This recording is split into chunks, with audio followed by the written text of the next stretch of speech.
All right, welcome Breitbart audience, Alex Marlow Show audience, and of course, readers of the Breitbart Business Digest. We are here with Senior Counselor of Trade and Manufacturing, Dr. Peter Navarro, a fan favorite. Dr. Navarro, almost all my questions are on trade and manufacturing. First of all, welcome to my house here. This is amazing. The White House Donald itself. Trump's 47 White House. It's incredible. It's pretty cool. I have to say, it might get a little tedious for you guys every day, but going in, there is that amazing anticipation when you're walking in, getting the security screen and metal detector. It's exciting. What I learned from the first term is that every day is precious. Yes. And you got to make every day count here, 7 days a week. This is exactly where I want to start. Yeah. Every other question I have is on trade and manufacturing, Sure. but I got one. Sure. They jailed you. They tried to jail the president. They tried to kill the president. Yes. Some people will dispute the last part, but I maintain they tried to kill the president. Okay. And then he shows up, and he's a totally different man this term than last term. You're a veteran of the first administration as well, so you were in both administrations. The pace in which he's working at right now does not resemble anything that I saw in the first administration. This is like he's on a dead sprint, and my audience, of course, is going wild for it. The media's heads are exploding over it. But do you think those are connected? The urgency that we're all perceiving from this administration and the fact that people like you were thrown in jail, they tried to throw him in jail, they tried to do even worse to him and his family. Do you think that's a big motivator for everyone in the room right now? The worst day I had in prison was July 13th. Prison's not fun, but that day I was sitting in a room with a bunch of inmates, and there were some TVs up there. I'm doing a little work. I look up and see boss about to go on stage, and I'm looking at this venue. I'm thinking, what the hell is this? Little bandbox. You got trees in the back.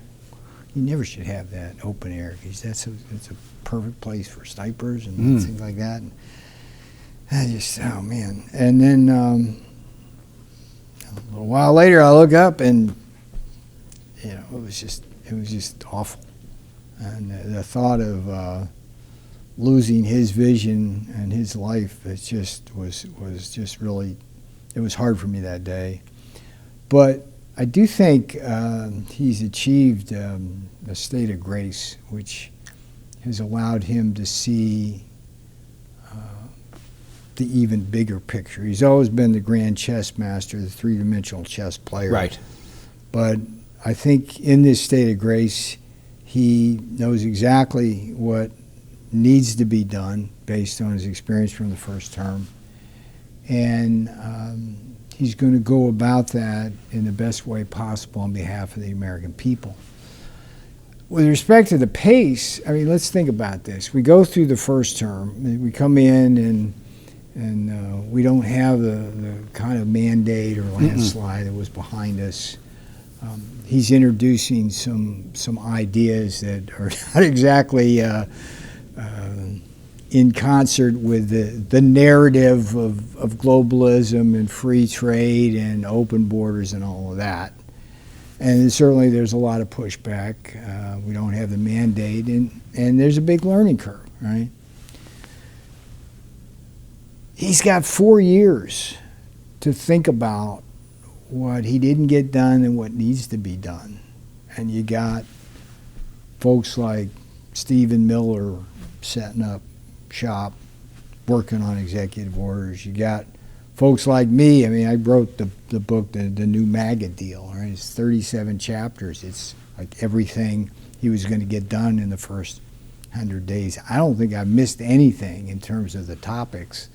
And they all, by definition, are done in the first 100 days by executive action. Legislation takes too long, right? So, and then we learned how to do executive orders quite well.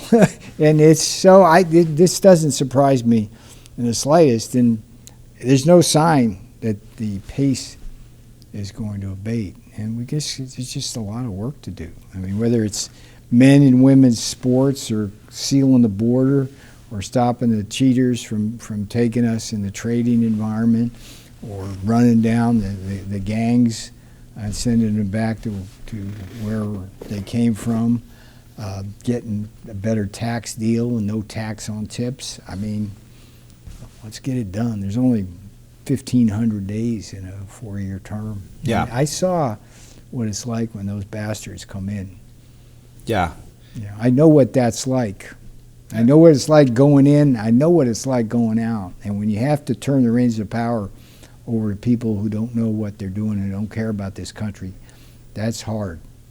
I've been asking a lot of senior people who I've been interviewing either from the Senate side or from the executive side if they feel like they're a part of history right now, because from afar, that's what it feels like we're witnessing. Oh, no question about it. This is the most fundamental restructuring of both border and immigration policy and trade policy in our history.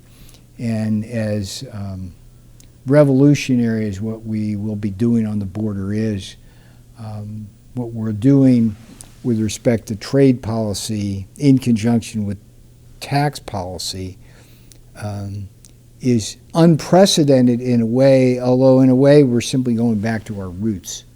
The whole idea of an external revenue service funding the government through tariffs and having a low regulatory and tax burden, that goes back to Alexander Hamilton and Jefferson and President Trump's favorite president, McKinley, who ran on a platform. I'm a tariff man running on a tariff platform. So the essence of what the president is trying to do is build a level playing field for the American people with the rest of the world in a way which will allow us to grow a strong economy while enjoying price stability and seeing the real inflation-adjusted wages of the American people rise, as they did in the first term. One of the great achievements of President Trump's first term was to see deplorable wages rise in real terms, whereas Biden, they plummeted. So elections matter. I want you to explain to me, as if I'm part of the most ignorant group of people in America, the Ivy League educated globalist, why do we need tariffs? What we need, Alex, is to level the playing field. About 125 countries out there that trade with each other in any substantial way. And dating back to the way the trading regime was set up after World War II, which established us kind of as the welfare king of the world for the rest of the world to help them rebuild. We're in a trading system in which everybody, by the rules of the World Trade Organization, is allowed to cheat us. And they cheat us in two ways. They cheat us with their tariffs on products being higher than ours, whether it's Europe with a 10% tariff on autos and we only have a 2.5% tariff, or it's some of the crazy dairy tariffs in the EU, like 40% on dairy, or Canada like 200%. So the tariffs are higher across the world on average against us, but there's also these things called non-tariff barriers, which are used to keep our products out or add costs to being able to send them to them. There are things like in agriculture where they're called phytosanitary standards, right? They don't take the GMO corn from us, so we can't sell it to them. So the reason that we need to address that is because it impoverishes our nation. When we have unequal trade, NAFTA, letting China into the World Trade Organization, this broader WTO screw job, which is exactly what it is, we run these very large trade deficits, about $1 trillion a year. Now, that means that we put $1 trillion a year into foreigners' hands to go out and come back into this country to buy our apartment buildings, our houses, our agricultural land, our food supply chain, our commercial office buildings, and our stocks and bonds. And that's a transfer of wealth. Every year that we do that makes us poorer as a nation, reduces our sovereignty. And so what we need to do is level that playing field so that we have a strong manufacturing and defense industrial base for our economic and national security, that we have our factories and jobs here rather than there, so that we have the kind of picket fence income we used to have for the middle class and the working classes of this country. And tariffs, the whole idea that the president has of leveling that is what he calls reciprocal tariffs. Right. What all that simply means is that we're going to charge them whatever they charge us. So if we're in a world where we're trading with, say, the European Union, and they do indeed charge us with higher tariffs on autos and ag and everything. I was just noticing, we've got the lowest trade barrier of any G20 country. Oh, of course, yes. Yeah. How many what percent of Americans do you think know that? Do you think it's 0 or do you think it's 1%? I think it's very low. It's going to be a little higher after this show airs, but yeah, a little bit. It's small, and as I said earlier, it's a system actually institutionalized by the rules of the World Trade Organization. Yeah. There's this concept known as most favored nation, MFN. What it means, Alex, is that when I agree to be in the World Trade Organization, I agree to charge every country of the world the lowest tariff I charge any country. So if I charge you 2.5% on your autos coming in as a tariff, I have to charge everybody else. But if Europe charges 10% to us, they can charge 10% to everybody else. So it's just crazy stuff. And so if China charges 20%, they can charge 20% to the rest of the world. So it's fundamentally wrong. We did it. Look, after World War II, the world was in shambles. Right. And we thought that by fostering an international trading environment, the rising tide would lift all ships. And we were wealthy enough that we could afford to be essentially giving out welfare to the world, which is what our trade system did. Yeah. We can't do that anymore. Right. And what Europe has to understand, what the Japanese have to understand, what the South Koreans have to understand is like, look, if we keep doing it this way, we're not going to be able to have a defense industrial base, so that when you come calling and say, hey, we need your help, we won't be able to do it, much less defend ourselves. Right. So this is unfair trade has become at this point an existential threat to democracy and freedom in this country. Yes. President Trump recognizes that. And what he's asking for, who can argue with this? Yeah. Who can argue with reciprocity? No. And if they want to lower their stuff, maybe we should rebrand it. Yeah, maybe we'll call it equitable trade, because they love that word. We could put a left-wing spin on it, but we'll say no. Here's a big question. That word is no. We're going to do reciprocal. I get it. It's just teasing. Yeah, I know, and I'm just teasing the whole left with that one. So, but there's a few components of that. Some of this is there's going to be some positive immediate effects. There's going to be some that are not necessarily as positive. Let's take a positive one. Feels like with the new tariffs, reshoring is already happening. You guys are getting some victories on that. Can you speak to some of those?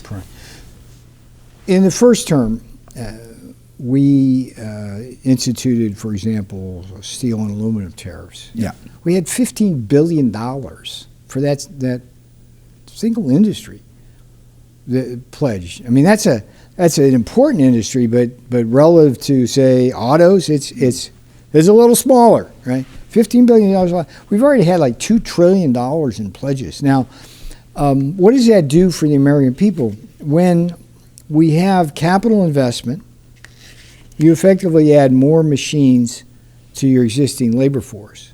What that does is increase productivity. When you have higher productivity, that increases wages.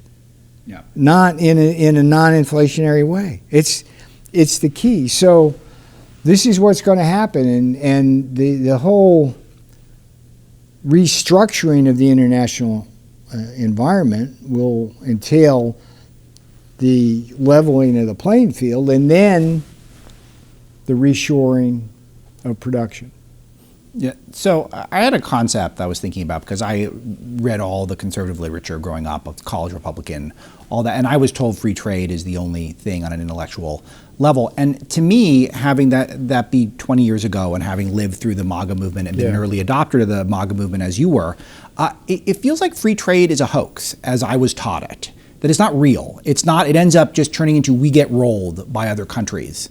And well, it's not a hoax, but it's not completely taught to you as an undergraduate. Whatever it is on the books is not how it comes out. I'll tell you what's missing. Okay, Yeah. the whole notion of free trade is based on something called the Ricardian model and the notion of comparative advantage. If you make something better than I do, and I make something better than you do, it's better that you and I trade those goods, and the pie will get bigger.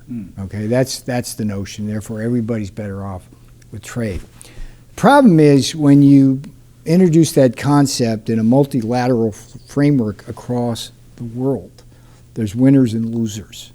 And one of the key assumptions of the Ricardian model, buried in the footnotes, is that the losers have to be compensated by the winners. Yeah. So if workers are getting hurt here in America and Wall Street's making out like bandits, there's got to be, and that's, I mean, it's kind of funny. It's like free trade is based on Marxism in a way, right? I mean, think about it.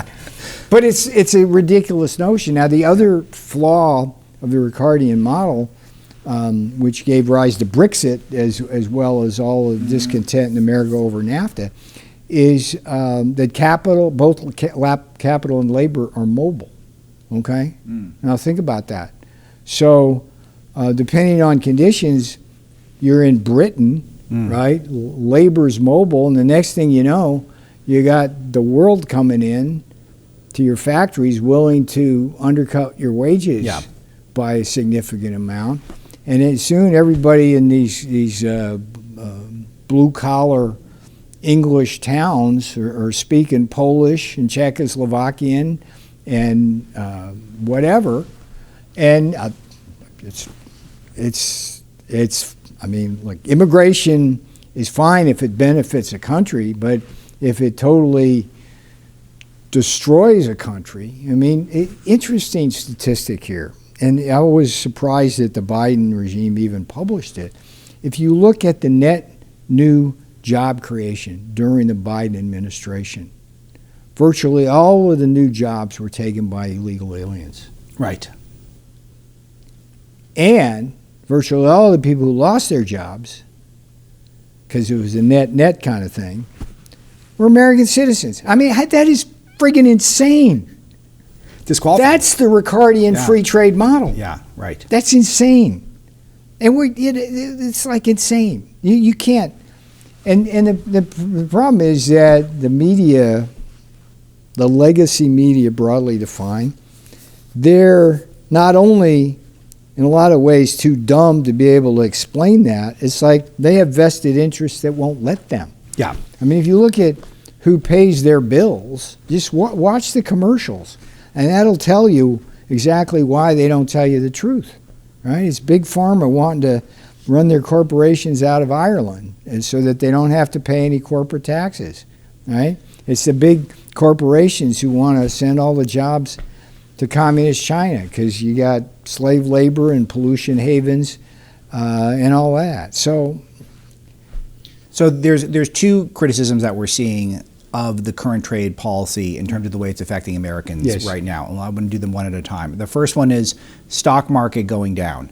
Now, I thought the president campaigned too hard on the high stock market his first term. I thought that doesn't touch enough of those blue-collar Americans. So I kind of like that it doesn't seem like the stock market is his boss these days. But it's not up now in his presidency. What is the time horizon? How much heat can you guys take on this? What is the time horizon where you feel like we could see some return? To level set, I spent 20 years as a macroeconomic forecaster, specializing in the relationship of the business cycle to the stock market cycle, okay? And I predicted the collapse of the housing bubble. I predicted the 2007, 2008 Great Recession. That's the level set. So what I'm seeing now, in the data is totally orthogonal to what the media is saying. Okay, there is no urgency related to either inflation or recession. That's gloom and doom that the media is propagating. What we're doing systematically is very bullish, and it's bullish because we have a 3D, what I call a 3D war on inflation, which is the deregulation, drill baby drill, and Doge. All of that, those forces are huge compared to any trade effects on inflation. The positive deflationary effects of those are going to be the dominant feature of that. At the same time, to grow the economy, we've got drill baby drill as well, and the deregulation. But we have a tax cut that's coming down the road. We're going to have clawbacks of the overspending by Biden, which will help lower interest rates, mortgage rates, consumer credit rates. And for me, it's very, very bullish. And what I'm seeing is an attack by the legacy media, narrowly focused on the trade issue, designed to do, as the legacy media always does, attack and destabilize the Trump administration. Right. That's their thing. And what I'm worried about, they have a responsibility to the American people. And if they do this gloom and doom and gloom and doom and gloom and doom and don't state what the actual situation is, they can influence sentiment. Yeah. Consumers, if they lose their confidence. Yeah, I was going to ask about consumer prices. How does all this affect consumer prices?